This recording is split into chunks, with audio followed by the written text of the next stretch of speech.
Hi, and welcome to my kitchen. Today I'm going to be teaching you my recipe for beef chili. It's a recipe that you can customize to your liking and put in different ingredients depending on your taste preferences. But the ingredients that I'm going to be using today will be 1 pound of ground beef, 2 medium onions diced, 2 cloves of garlic finely diced, about a half a cup of red pepper diced, 1 teaspoon of oregano, half a teaspoon of salt, 1 teaspoon of cumin, some chili powder to taste, probably about a teaspoon, some cayenne pepper to taste, 1 can of diced tomatoes, 1 small can of tomato puree, and 1 can of dark beans, and 1 can of pork and beans. So let's get started.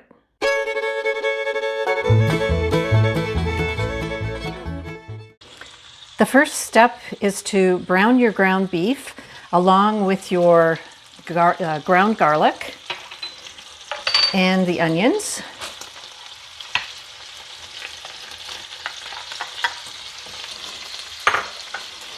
And as well the peppers, if you're using peppers. So you just take a few minutes, and as your ground beef is browning, you want to take your spoon and just cut up the pieces so it's not too chunky, although you can leave some chunks. And then you just want the onions to get a bit brown. So we're just going to let this cook until the pinkness is gone out of the meat, and then we'll be ready to assemble everything.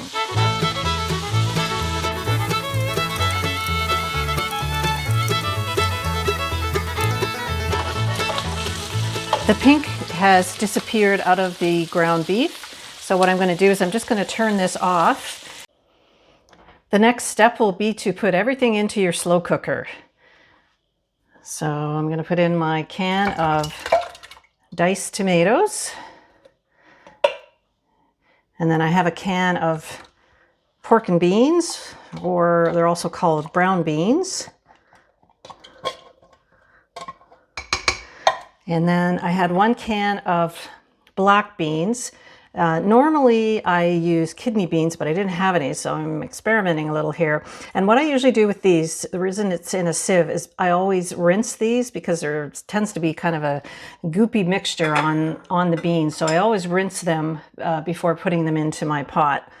And then I've got a can of tomato paste here.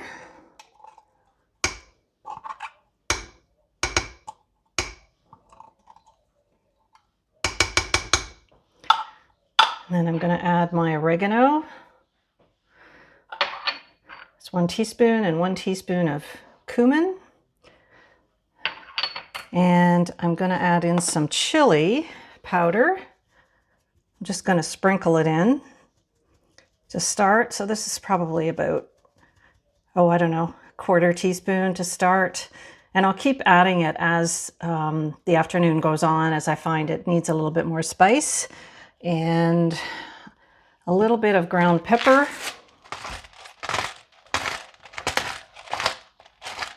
Now, the more pepper you put in, the hotter it'll be, so just take caution with that if you don't like it too spicy. Tiny little bit of salt.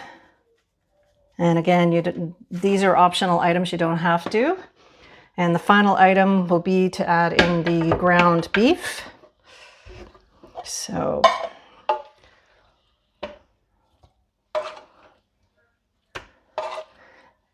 and then what you're going to do is turn your slow cooker to a high temperature and watch it until it starts to get steamy and hot, and maybe even a little bubbly if you want. And then continuously stir it, like stir it about every 20 minutes or half an hour. And once it gets quite hot in your slow cooker, you can turn it down to medium. And then we want to cook this for 4 to 6 hours. So I'm going to try to cook it about 6 hours in total.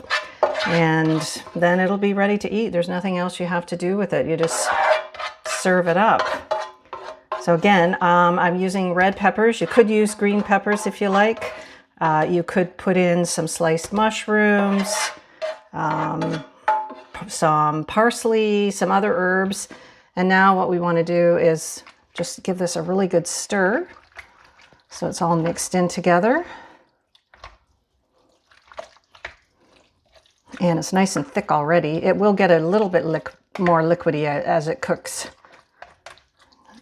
If it's too thick, you could add a little bit of water, but you don't necessarily need to because chili is usually really thick. So I think we'll just put the lid on that, and I'm going to turn it on high, and we're going to let it cook for, like I said, probably a couple hours before this gets up.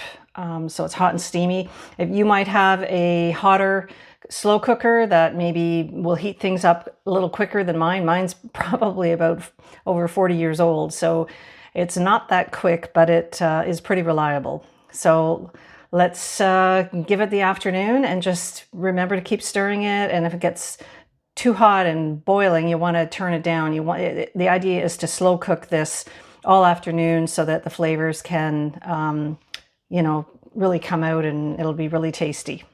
I'm going to check on the chili now. It's been cooking for about 2 hours and it's getting hot, but it's not bubbling yet. So I'm going to leave it on high on this particular slow cooker and just let it continue to get hotter and hotter. And you can see it's a little bit runnier, so there was no need to add any further liquid. It's going to be nice and chunky. And now I'm going to add a little bit of ground cayenne pepper. I'm only going to add about, I'd say, 1/8 of a teaspoon. You have to be really careful with cayenne pepper because a little goes a long way. And I don't like stuff to be super, super hot. So I just add a little bit gradually and I'll let that cook a bit. I'm just going to add a little more of the chili flavoring. And I'm going to give it a good stir.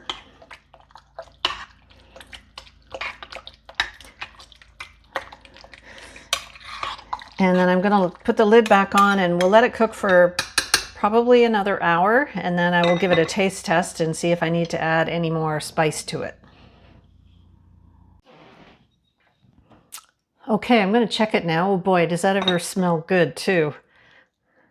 It's starting to bubble a little bit. So that's good. I'm going to do a little taste testing here.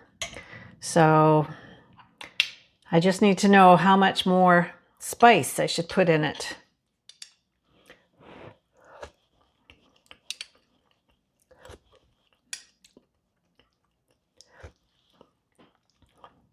So what you need to do is taste it and let it sit for a couple seconds in your mouth. And then you can tell whether or not there's enough zing to it, depending on how spicy you like. So I really didn't get any kind of a bite to that. I'm going to add in, I'd say, just under 1/4 teaspoon of the cayenne pepper.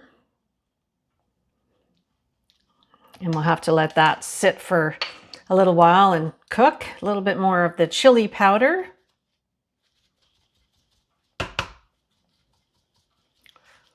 And maybe a tiny bit more salt. And a tiny bit more pepper. Then I'm going to give it a good stir. And it's been on for about 3 hours now. It's still not bubbling too much, so it's not really bubbling at all. So I'm going to leave that on high and we'll just let it keep cooking. And so the idea is just keep stirring it off and on and checking to see how hot it is. If you want it, spice-wise, if you want it to be hotter, then you can add more of the ground cayenne and a little bit more of the chili powder and the pepper. And you can make it as hot as you want or as mild as you want.